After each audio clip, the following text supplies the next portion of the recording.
হাতে মাত্র একটি দিন, আর তাতেই টেস্ট ম্যাচের রাত নিজেদের হাতে নিলেন ভারতীয় দল। শক্তির বিচারে ওয়েস্ট ইন্ডিজ থেকে এগিয়ে থাকা টিম ইন্ডিয়া আহমেদাবাদের স্টেডিয়ামে প্রথম দিনেই দেখিয়ে দিল তাদের দাপট। ভারতীয় বোলারের দাপটে মাত্র 162 রানে গুটিয়ে গেছে ওয়েস্ট ইন্ডিজের ইনিংস। ব্যাট করতে নেমে কে রাহুল অসাধারণ হাফ সেঞ্চুরি করে প্রথম দিনের শেষে ভারত তুলেছিল 2 উইকেটে 121 রান, আর দরকার ছিল মাত্র 41 রান। চলুন বিস্তারিত আলোচনা করা যাক সেই খেলার মুহূর্ত। টস জেতেন ওয়েস্ট ইন্ডিজের অধিনায়ক। নরেন্দ্র মোদী স্টেডিয়ামের পিছে ঘাস ও মেঘলা আবহাওয়া। টসে জিতে ওয়েস্ট ইন্ডিজ প্রথমে ব্যাট করার সিদ্ধান্ত নেয়। শুরু থেকে ভারতীয় পেস বোলারদের পেস বলের সামনে অসহায় দেখালো ওয়েস্ট ইন্ডিজের ব্যাটারদের। বিরতির আগেই ভেঙে পড়ল ওয়েস্ট ইন্ডিজের ইনিংস। ভারতীয় পেসে নেতৃত্ব দিলেন মোহাম্মদ সিরাজ ও জাসপ্রীত বুমরা।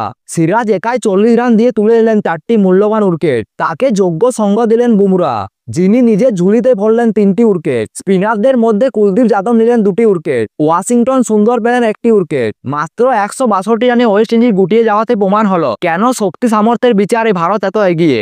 এবারে আসা যাক ভারতীয় দলের ব্যাটিং এর কোথায়। ছোট রানের টার্গেট ফলে তাড়াহুড়ো না করে শুরু করেন দুই ওপেনার কে রাহুল ও জয়সওয়াল। তবে শুরুটা ছিল ধীর গতির। একটা সময় বৃষ্টির জন্য খেলা বন্ধ থাকলেও হালকা রোদ উঠতেই যেন ভারতীয় ওপেনাররা খোলস ছেড়ে বেরিয়ে এলেন। কিন্তু খোলস ছাড়া সেই প্রচেষ্টায় কাল হলো যশস্বীর। হাফ সাইডের বাইরে একটি বল ডাইভ করতে গিয়ে উইকেট রক্ষকের হাতে ক্যাচ তুলে দেন যশস্বী। তিনি করেন 36 রান।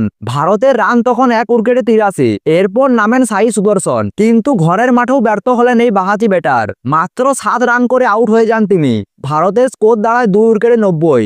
দুটো উইকেট হারালেও পাহাড়ের মতো স্থির ছিলেন কে রাহুল। উইকেট পড়তে থাকলেও স্বাভাবিকভাবে খেলা চালিয়ে গেলেন কে রাহুল। একটা সময় ব্যাটিং করার সময় হেস্টিংয়ে টান ধরলেও মনসংযোগে তিনি তার কোনো প্রভাব পড়তে দেননি। তিনি তার ধৈর্যের প্রমাণ দিয়ে 101 বলে হাফ সেঞ্চুরি করে ফেললেন। দিনের শেষে তিনি 53 রানে অপরাজিত রইলেন। সঙ্গী অধিনায়ক শুভমন গিল, যিনি 18 রান করে অপরাজিত আছেন। দিনের শেষ ওভারে ভারতের 2 উইকেটে 121 রান।